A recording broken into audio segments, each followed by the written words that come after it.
Sheets Haber. We're going to be talking through tonight's 5-game main slate, and then we're gonna close up with the early slate, which is a bigger slate, but has three. I mean, there's a lot of rain on this slate that a lot of things that look pretty ugly. So we're gonna have to figure out what to do with that. I had a good night last night.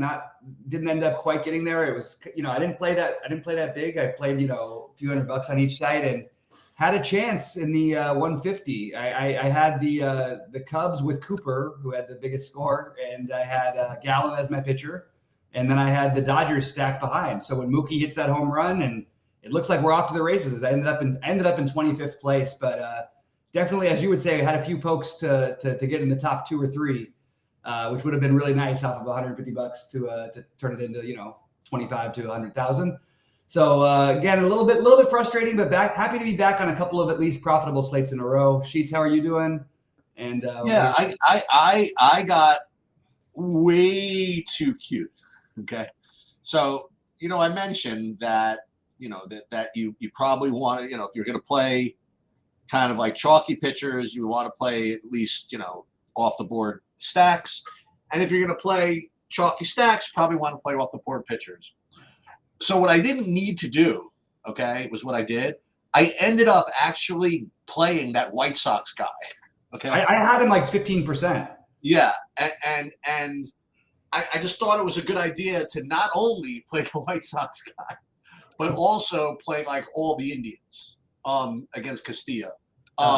It almost worked. They were okay. Actually, it almost worked, but not quite. I did not play as much Cubs. I had like one-offs of Suzuki sometimes, and I had some Madrigal. I had 2-man. That's what I was one of good buy-ins. I had a good lineups. I had the White Sox pitcher with Gallen, with Suzuki and Madrigal, and then like a whole bunch of Indians. Yeah, that's rough. It's interesting because I really liked the process from yesterday, like that I was talking about. I really liked the idea of, look, if we really don't have a standout stack, except in a major way, and you got one team that's going to be 30% owned, and the Dodgers were all basically like 2 to 5% owned on a small slate, where I just felt like that was totally unjustified. So I will always keep doing the same exact things. And honestly, the Dodgers, they scored 5 in the first halfway 3 1/3 innings.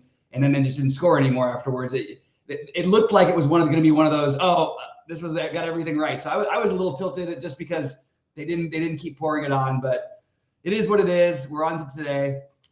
Any overall thoughts before we go game by game on the evening slate? Yeah, you mentioned that. You mentioned rain stuff, but that's more for the early games. More for the early games, definitely. I'll say this: I haven't seen the light of day in like days for the Mets. Yeah, no, the Mets game looks like more likely not to play than play right now. Okay. So we're gonna have to figure out what to do on a 4. It's gonna be a 4-gamer most likely. What about the other one? What about the other ones that look like rain on the draft teams? Like Chicago and Washington, how do those look? Chicago, Washington. I don't. Washington, like a little weather, maybe a delay at some point, but looks okay right now. Okay. And I mean, again, it could change by then. And then Colorado and Chicago is definitely a little bit of danger. So basically, everything except for the Dodgers and Houston are totally not safe. But it's like Chicago, like orange, or is it orange like yellow? Orange yellow. Okay. Yeah, K9 saying they're getting snowflakes in Milwaukee. Baseball should really consider maybe starting their season just a little bit later. For one, to try to overlap on the day of the Sweet 16 starting is just kind of stupid. But I don't understand. Then don't play teams in these cold weather games. And also, these stupid teams like Minnesota, why do they even they got rid of a dome, and now they get 20% of their games postponed or delayed or canceled. It's just ridiculous. Let's just make sure we can actually play the games. It's just so silly to have to wait on knowing whether or not the game can play. You know what I mean? I don't know. It just irritates me. True. But I guess we'll treat it. We'll start with the first one, which is the start time is 6:45 tonight for the Washington and Pittsburgh game. Is it 6:45 for both FanDuel and?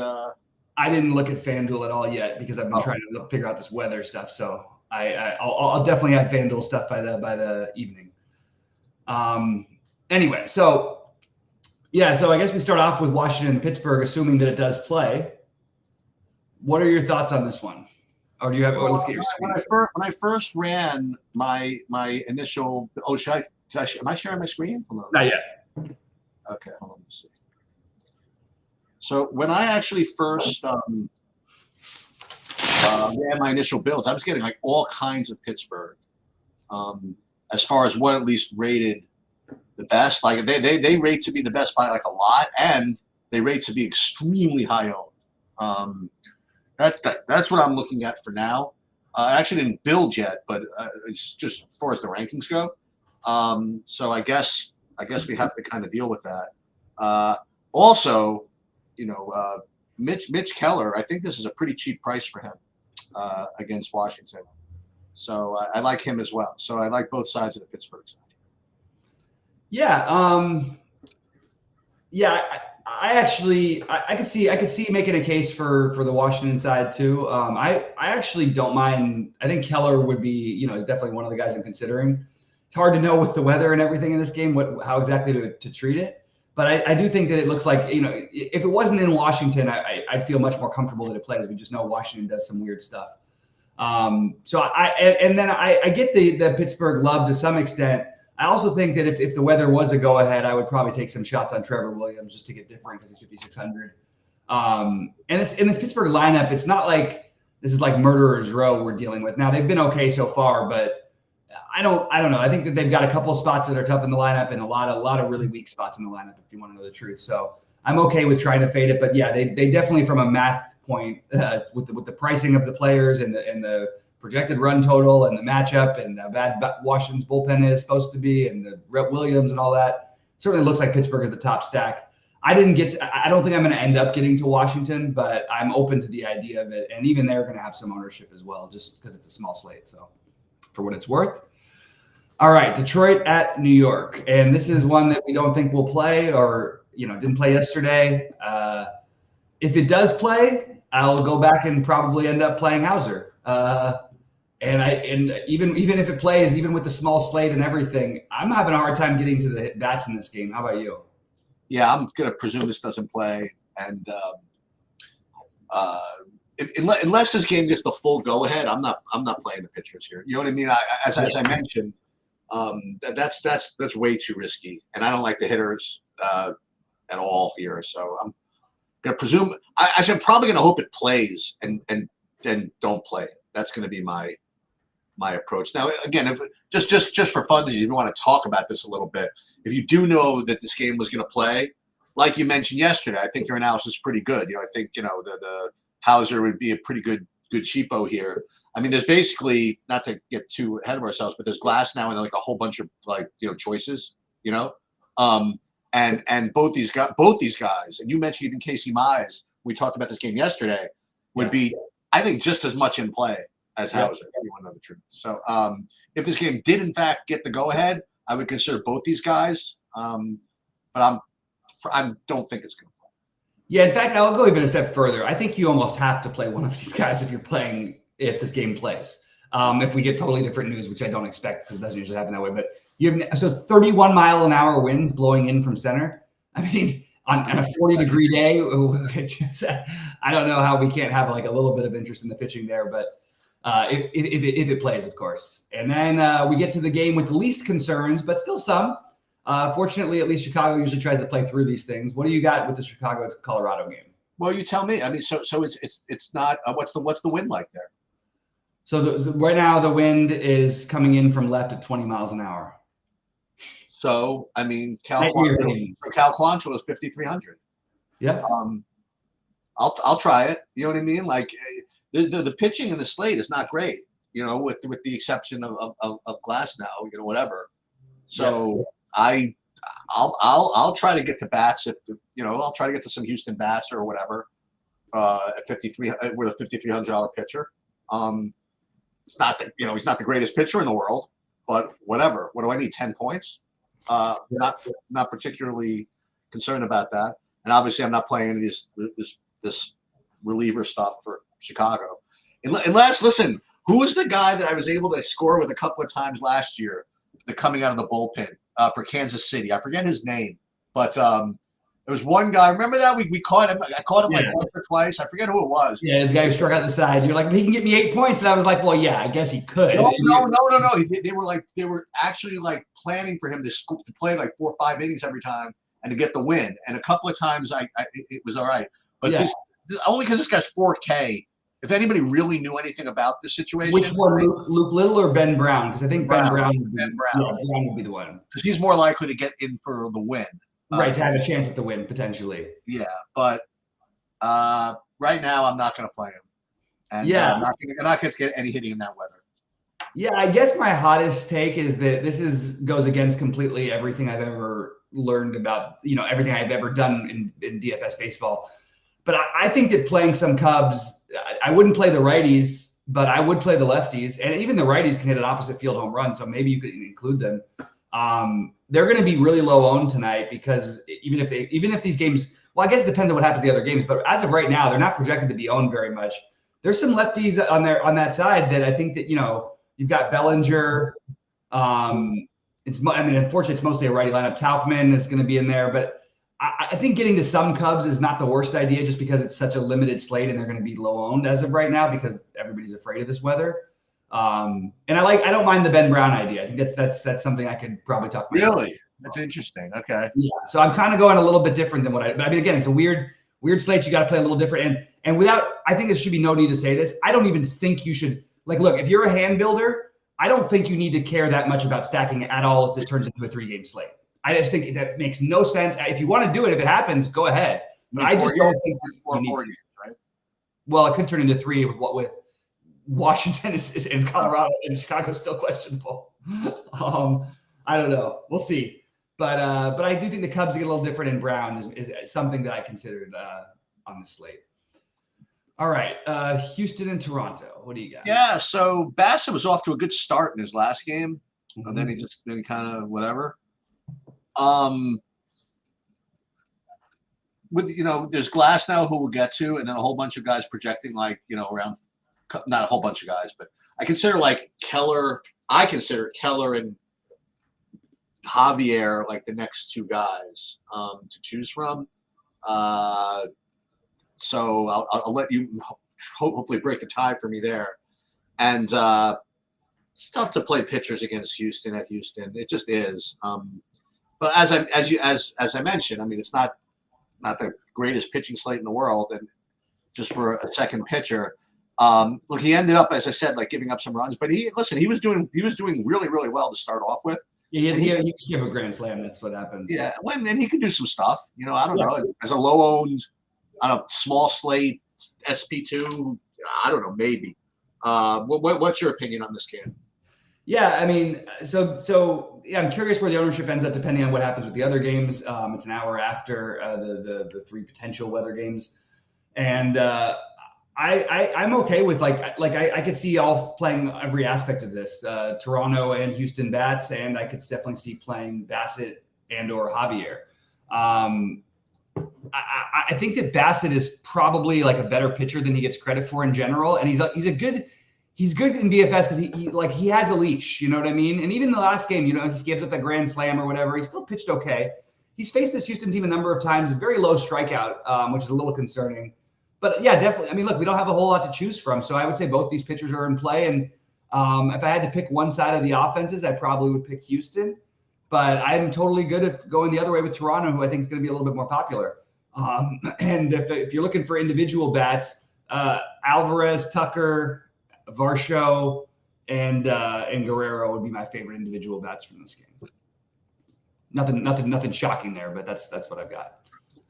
All right, so I'll as we like to do, I'll start with this game so that you can finish it and then summarize, especially because the Dodgers or whatever. So I have a couple of comments and takes on this game. First of all, I reiterate what I said yesterday about using SaberSim with whatchamacallit, to build lineups. Remember, it's a new technology relative to technology about how to build these things, especially when you're trying to factor in ownership. And when you have baseball, which is a very highly leveraged sport, it's if you're wrong on your algorithms, it can produce some pretty wild results. So I was curious to see what SaberSim's builds and recommendations based on those builds would look like coming into the season. I had a feeling this was going to happen, but already I'm seeing this trend that even more so than last year, which was already pretty violent, that if you put in your projections, no matter whose they are, honestly, then you run your SaberSim stuff and whatever, and you try to play the lottery or even other tournaments, you're going to be getting just like an incredible amount of stacks against the best pitcher, pitchers against the best stack. You know what I mean? It's just what they're going to give you when you set these settings. So it's just something to keep in mind. Like as I mentioned, the last couple of days, like even the first day out of the box, Glass now is pitching. He's the best projected guy on the slate, and SaberSim wanted me to play 98% St. Louis, pretty much. Right. And then like the other day, I mean, like pretty much my top recommendations were playing, Seattle. We're playing somebody against Castillo or whatever it is. That's not a big deal. And with that said, like today, I was just, I ran like initial builds, initial contest sims without screwing around, and lo and behold, 100% Giants. That's what I'd be seeing. So you're gonna listen. This is. I'm not saying it's wrong, or right, or indifferent. I'm just saying that that's the way it's set up right now. So if you don't want to play that way, you are going to have to make some manual adjustments, and that's just the way it is. The other take I have, and I'm going to get to this in a second. So first of all, Glass now projects for me to be the best pitcher, raw points on the slate by a full 6 points, and that's just the way it is. 9,800, you could probably get to him pretty easily. It's not that great hitting on the slate anyway. Like Pittsburgh's cheap, whatever. Now I'll ask you about this, but so I have a little experience with this Kyle Harrison. I played him a couple of times last year, and I got the chance to watch him, whatever. I mean, he can get it going. Okay, he can. Yeah. He can definitely get going.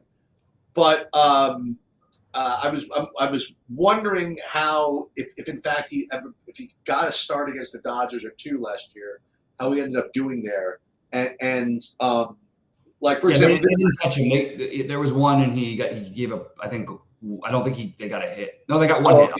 Okay, interesting. Right. So, but there was one thing again that when I say I'm making it up, I'm not actually making it up. I just don't have any data to support it. But I remember that towards the end of last season, I was reading up on Kyle Harrison, and might have been a blurb, it might have been whatever, but there was some weird like reverse split thing where he was having a very difficult time striking out lefties for some reason. Going back to even in the minors or something like that.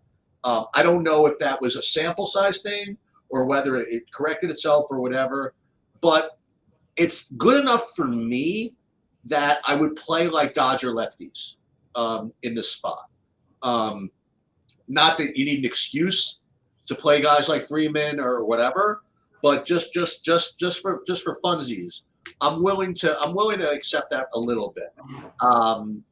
As far as like regular stuff, okay, so San Francisco I just mentioned, they're not going to project all that great, but if you want leverage, Glass now is the best pitcher on the slate, so yeah, sure, go for it.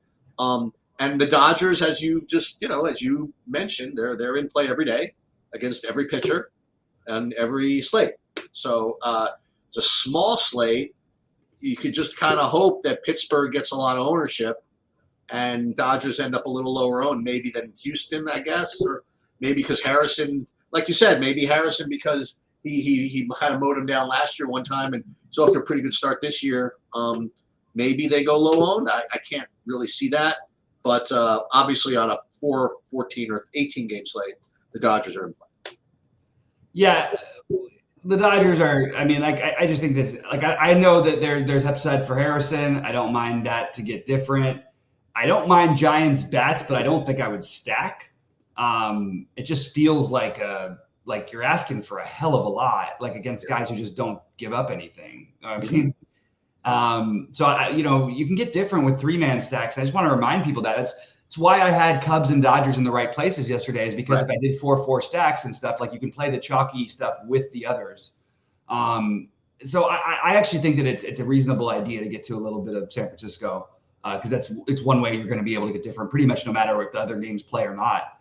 And I like I always am going to like the Dodgers. And Glasnow is going to be by far the highest owned pitcher. If you can find a way to fade that, I think that's totally something worth doing. But like I'm just going to keep mentioning it. And I heard people talking on different shows yesterday when there was the only time the Dodgers name came up that I heard on other shows, it was, it's all the money and they put all this. And then meanwhile, their offense doesn't do anything. And I'm like, well, going into yesterday, they're averaging 7 runs a game. You know what I mean? Like exactly what do people think offenses are supposed to do? They think that there's teams out there that go out and score 11 runs every day. It just doesn't happen. The Dodgers are, until further notice, I'm just always going to play them against anybody, including aces in certain spots on non-full slates. I'm just going to continue doing that. And we even saw just right in the first inning, you had 2 stolen bases for the Dodgers last night because you got Freeman and Muntz and Betts. In these kind of competitive rivalry games, you're going to see more of that as well. So I have the Dodgers as the number 1 team here, and I also could see Harrison having a good game. So I like the idea of, but maybe play the Dodgers with some Giants, and then at least you have the weather safety. I think that there's an argument, like I said, for both the Astros and Toronto's side, but I would rather just get the bats that I mentioned from that game. And the lefties for the Cubs, especially Bellinger, I think would be a guy I would look at against Quantrill here, even with the bad weather. So that's sort of the way that my lineup, I say lineup because this is not the kind of this feels like a good day to make golf lineups. It doesn't feel like a good day to be making MLB lineups. So that's what I'm going to be doing today. Do you have time for kind of a random thing? Yeah, of course. We got plenty of time. So let the record reflect, by the way. So you got a stolen base yesterday. Who did? Oh, I know. Blaze stole a base right away. I was like ready for the text from you. And I was like, oh no, how do I preemptively do this? I didn't even know I was trying to do nothing. Yep, yeah. Blaze had a stolen base, but Walker did not have a walk. So yeah, there you go. But anyway, so yeah, it's a weird little 5-gamer. Obviously, as we do everything, I'll be here at 6 Eastern. I'm not going to make it earlier. There's no reason to really mess with it. It's just okay. But I want to talk about the early slate for a minute. Yeah, we're going to jump over the early slate. Let's we are okay. Yeah.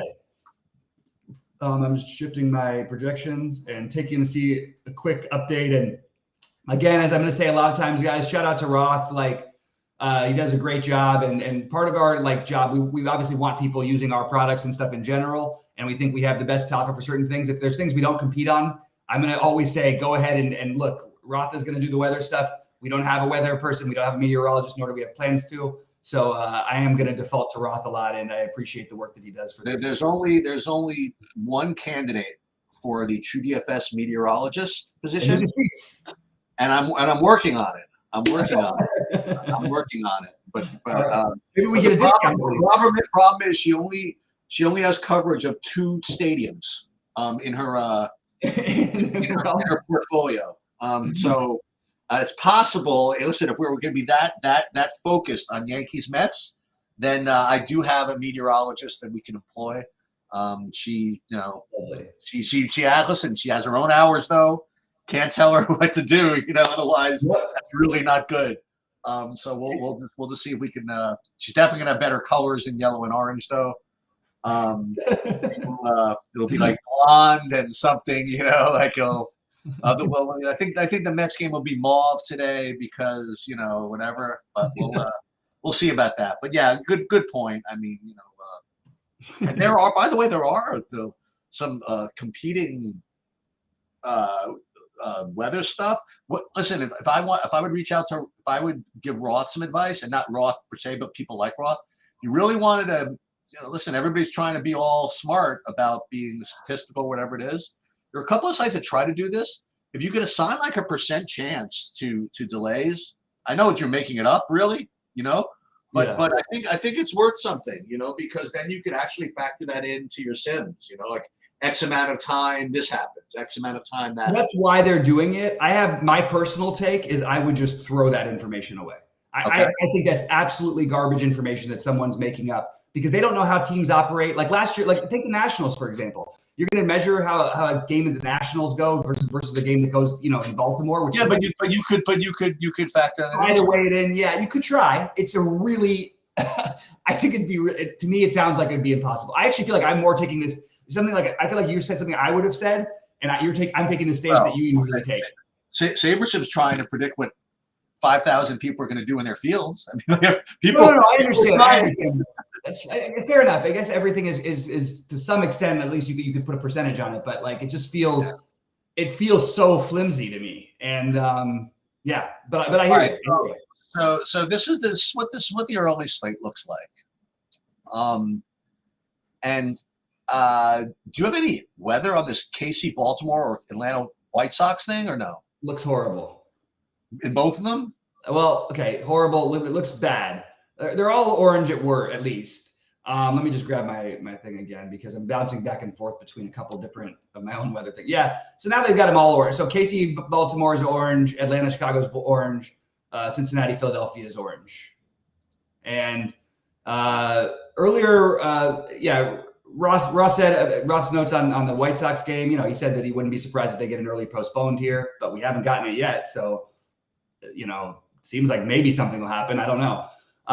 Kansas City, Baltimore, I don't know. It seems like they could. He's saying they could late start and play it. That seems more optimistic to me. It's already 12:30. I mean, there's got to be some. Yeah. I haven't heard an official word. It probably is going to happen while we're on air. So, guys, let us know, by the way, if you hear anything about a weather delay that we might miss. So there's one interesting spot, I guess, that you could look at is you have the triumphant return of Joe Ross. He hasn't played in 3 years, and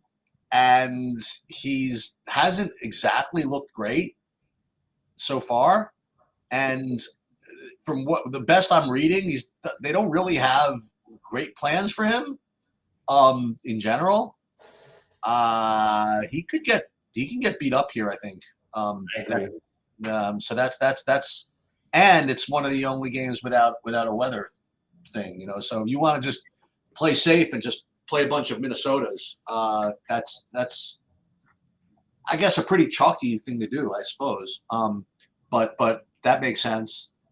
Also, in the early slate, again, these are going to be good, weather stuff spots. But Texas at Tampa, getting let me clear this up, like a whole bunch of that. That makes sense. And then this is very, I think chalky. This is very safe. Is to just play as little of the oranges as possible and root for them all to rain out. I mean, that's certainly in the offing, right? Right. If in fact Atlanta and the White Sox do play, then you got stuff. Then you got Spencer Strider coming back with probably a 10 strikeout prop, right? And not to mention Atlanta against whoever De Leon is, and then the pro and the PLR coming off of getting owned by that Garrett guy, So light rain snow mix. I don't know. We'd have to kind of wait and see. That is technically the late night hammer at 2:10. It's supposed to. No, that's not true. Cincinnati Philly is the late afternoon hammer at 4:00. Yeah. So and that one's high risk too. It's definitely a high risk slate. It's definitely a good slate to work on your golf lineups, to say the least. I mean, I'm going to play anyway, but and I'm going to end up with the guys I mentioned. Now, if you want to analyze based on if these guys were going to play, I guess both these guys in the first game. I mean, Burns against KC certainly makes a lot of sense. Cole Reagans, seems a little expensive at Baltimore, but I guess I wouldn't mind him. Just going through these. I guess all these guys like Eovaldi. Ugh. Yeah, I'm just not touching the pitchers in the weather games. Whatever happens. Oh, you can go back to the Pook guy. Guy got rocked at Dude, he was 60% owned in this spot, by the way. I have no idea why everyone was so high on it, because it was like a full slate too. It was like 9 games or something. Full slate. I guess it was. Oh, that's what it was. He made his first start after 142 relief appearances. 28-year-old that never made a start. And all everybody was talking about all day is, oh, but he's got the best strikeout rate on the slate. I'm like, yeah, because he's pitching in 1 inning in relief. It's a very different game when you're trying to start. Like, he still pitched 1 inning. This ratio, by the way, just for those of you who are not well versed on the stats, 6 walks to 1 strikeout is not a good ratio. Especially if you're only pitching 1 inning. If you're pitching 11 innings. 2 innings. He walked 6 guys in 2 innings. He sure did, didn't he? Yeah, I have a take on this slate. Like, I think that you do. First of all, I don't think that they're that. Like, I don't think that the dome games are that bad. The 3 dome games, and I think you can make enough of a pool out of those dome games to play. And I guess your pitch. So the pitching is where you have to make some decisions and play some guys at weird prices. But that's 3. You're treating it a little bit like a 3-game slate. I think Sandoval makes the most sense to me. I think the next most sense to me is probably Eovaldi, because I want to stack both Texas and Minnesota, who are the other side of Ross and Zavala. Well, if you have some patience, okay, you could play Zach Wheeler if that game actually goes in like 35-degree weather with like 20-mile-an-hour winds blowing in. You know what I mean? Like, yeah. You have to hope it plays. That game could go on past the main slate. It's very possible. You got nothing else to do. You can just sit there and wait. But yeah, if you play the early slate like with any kind of volume like I am, you're totally degenerating, and that's. Yeah, I'm choosing. There's a time where I would have been right there with you. This is not the time. The first step is admitting it, I guess. I can already see the screenshots of Sheets early day takedown coming in. Oh, for sure. Absolutely. And it's going to be, what it's going to be with? It's going to be with a 0 if a pitcher of a game gets rained out. Right. So I mean, like, for me, Minnesota, Milwaukee, Texas are the teams I'm using. Yeah. I would use Miami, but I'm using Sandoval. So, but that would be the way I have them ranked. And I have Sandoval and, just because we don't know if they're going to play, I have Sandoval as my main lineup, Sandoval and Eovaldi as my secondary lineups. I probably will go super high risk and play Strider and Wheeler or something, which is weird. Okay, so Orioles are officially delayed. I'm going to guess that's a really good sign that the game probably. I think it's a very good sign, actually. Yeah, so I think that game is probably we can include that one a little bit. Now the other thing is without risk, but they've got a long day ahead of them. You know what I mean? They could play it 6 hours from now. You got you have you have 2 baseball slates that are riddled with rain. You have an NBA slate where I have no idea who's playing. Like Lillard, I don't think the NBA knows who's playing yet. Kuzma, like all these guys, I don't know who's playing there. Listen, I took a break off of the last week from the Stay Kings, and I posted like the kitchen sink today. So we're playing everything. Yeah. I guess I will be around. Ooh, will I? Good question. I'm going to do my best as usual to be around. It's a surprise. So surprise entrant yesterday. We'll see how it goes today. My plan is to be there. How about my one NBA call yesterday, which I was adamant on by the end? Was that the Isaiah Joe? I said you got to play Isaiah Joe Hayward. Isaiah Joe scores 37. Hayward scores 15. More to the point, you said, why don't we just play the other one too? I said Wiggins. Then I said, you know what? Isaiah Joe is the right answer. That's what I came up with at the end. I ended up having a run. I ended up with getting 11th in the fadeaway or something like that. Oh wow! I mean, it wasn't really a run. There were guys that had a lot more than me, but I got I had the 70 bagger from Wemby at 6%, and then somebody else. Yeah, I mean, it was a high scorer. It was a high scoring slate. Yeah. All right, so you want to so let's get out of here so I could update a couple of things, then we can be back at 1:00 for golf. Sounds good to me. Okay, sounds good. All right, good luck today, everybody. I'll see you guys at 6 Eastern.